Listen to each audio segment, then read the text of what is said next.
The United Kingdom is a nation located in the British Isles, made up of England, Scotland, Wales, and Northern Ireland. Thousands of years ago, the Isles were inhabited by long-forgotten pre-Celtic people known as the Beaker culture.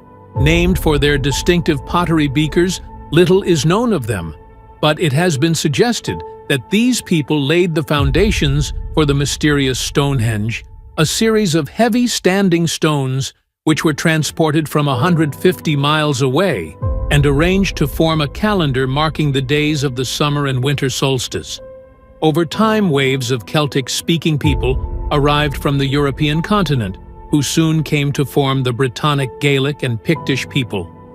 These people were not a unified people, but were rather many tribes who shared a similar pagan religion, language, and culture. The Romans invaded, conquering what's now England and Wales, but failed to conquer the Pictish tribes to the north. The Romans launched several campaigns into this land they called Caledonia. However, their fortifications were soon overrun and abandoned, and they retreated to Hadrian's Wall.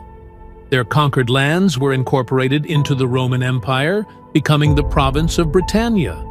They brought Roman customs and laws, improved infrastructure, and connected many towns and cities with Roman roads. When the Romans left, there was a great migration of Germanic tribes.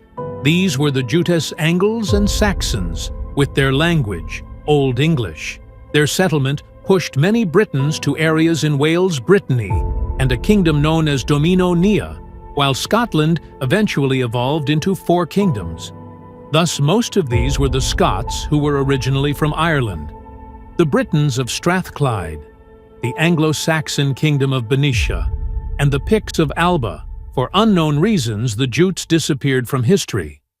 But the Angles and Saxons eventually formed 7 kingdoms: Wessex, Sussex, Kent, Essex, East, Anglia, Mercia, and Benicia became Northumbria. After the collapse of Domino Nia, the remaining territory of Cornwall fought against the powerful kingdom of Wessex. Corn will eventually fall under the control of Wessex, but it managed to keep its own culture. Wales at this point was also made up of several separate kingdoms, the largest being Gwynedd in the north, Poets in the east, and differed to the south. The British Isles soon saw numerous Norse raiders from Scandinavia. These were the Vikings, and they began settlement on many of the Scottish Isles, the Isle of Man, and they even founded the city of Dublin in Ireland. The Scots in the Picts then decided to unite under Kenneth MacAlpin to form the Kingdom of Alba. The Kingdom of Alberg grew strong over the years and eventually keep its own culture.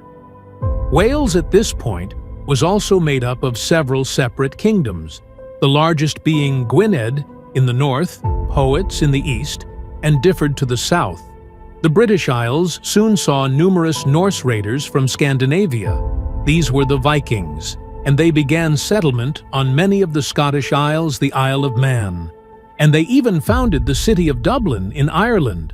The Scots, in the Picts, then decided to unite under Kenneth MacAlpin to form the Kingdom of Alba. The Kingdom of Alberg grew strong over the years, and eventually Strathclyde was bought into the fault. Meanwhile, Danish Vikings arrived in the Anglo-Saxon kingdoms for conquest after fighting the King of Wessex. Alfred the Great, the Danelaw was formed, a land where the laws of the Danes held influence over the Anglo-Saxons controlling the region. And its affairs, the Anglo-Saxons eventually defeated the last Viking king of York, Eric Bloodaxe, and Athelstan became the first king of the English. Although the newly formed Kingdom of Denmark would conquer England and even found a short-lived Danish Strathclyde, was bought into the fault. Meanwhile, Danish Vikings arrived in the Anglo-Saxon kingdoms for conquest after fighting the King of Wessex.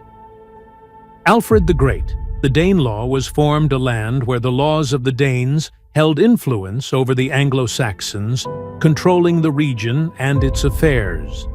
The Anglo-Saxons eventually defeated the last Viking king of York, Eric Bloodaxe, and Athelstan became the first king of the English. Although the newly formed Kingdom of Denmark would conquer England and even found a short-lived Danish apart. Once more, at the death of Edward the Confessor, there was a succession dispute between four claimants.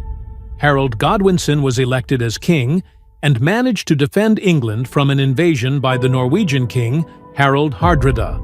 However, Howard had sieged his army south to defend against Duke William of Normandy, who could cross the English Channel, according to tradition at the Battle of Hastings. Harold was killed by an arrow to the eye, and the Norman invaders were victorious.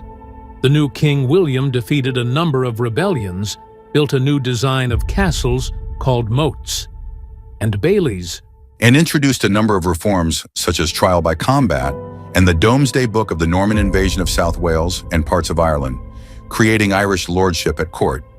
Nobles spoke and conducted sessions in the Anglo-Norman language, which endured for centuries and left an incredible mark in development of modern English after a brief civil war. Henry VI would marry Eleanor of Aquitaine, establishing the Angevin Empire, beginning a long rivalry against France. Richard the Lionheart defended much of this territory and also became a central Christian commander during the Third Crusade, achieving considerable victories against his Muslim counterpart Saladin. Under King John, heavy taxes were imposed on his barons in order to pay for his expensive foreign wars. The barons rebelled and forced John to sign the Magna Carta, a charter that established the principle that everyone was subject to the law, even the king, guaranteeing the rights of individuals, the right to justice, and the right to a fair trial. Most of North Wales remained independently ruled by several Welsh princes until 1216, when Llewellyn the Great became the ruler of the Principality of Wales. This would be the case until it. But the first who conquered Wales in 1284, effectively becoming parts England at the death of King Alexander III. Scotland was left with 14 rivals for succession to prevent civil war. The Scottish magnates asked Edward I of England to elect a claimant. John Balliol was elected king, but was constantly undermined by Edward, who opposed Scottish independence. Edward decided to launch several campaigns to conquer Scotland and depose King John, to which he acquired the nickname Hammer of the Scots under a brave Scottish knight. William Wallace, the Scots mounted resistance against the English, defeating them at the Battle of Stirling Bridge. Edward marched north in person and defeated Wallace in battle, but Wallace managed to escape. He was later captured and executed, but his efforts allowed Robert the Bruce to rise up and defeat the English, securing Scottish independence when the King of France died without an heir. Edward III was technically eligible to the crown. Through his mother, the French court denied his claim and instead installed Philip of Valois. Edward paid homage to Philip as he owned the lands of Gascony and was essentially a vassal to the King of France. Due to disagreements, Edward reasserted his claim to the throne and invaded France, beginning the 100 Years' War. The English achieved notable victories at the Battle of Crécy-Poitiers and Agincourt thanks to the technical superiority of the longbow, but was unable to conquer the French with the appearance of Joan of Arc, who lifted the French spirit and turned the tide of the war upon the death of Edward III.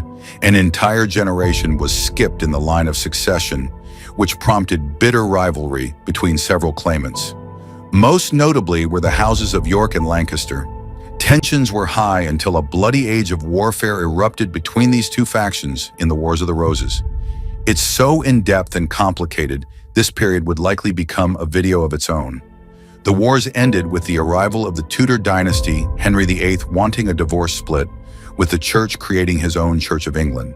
This ultimately led to a series of religious differences between future English monarchs. In between his 6 wives and naval adventures, Henry gave Wales representation in Parliament and created the Kingdom of Ireland. But realistically, he only controlled an area known as the Pale.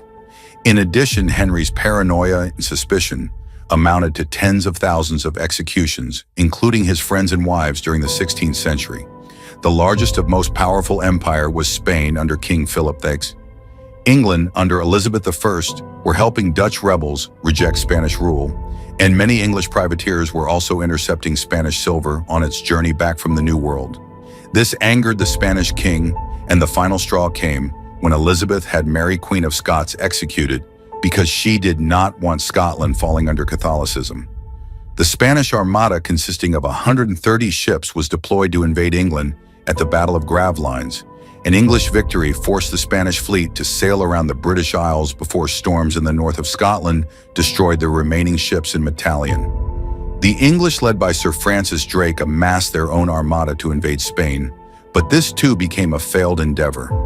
Born in this period, William Shakespeare became a renowned poet, playwright, and actor who, here's the text translated into colloquial and authentic English.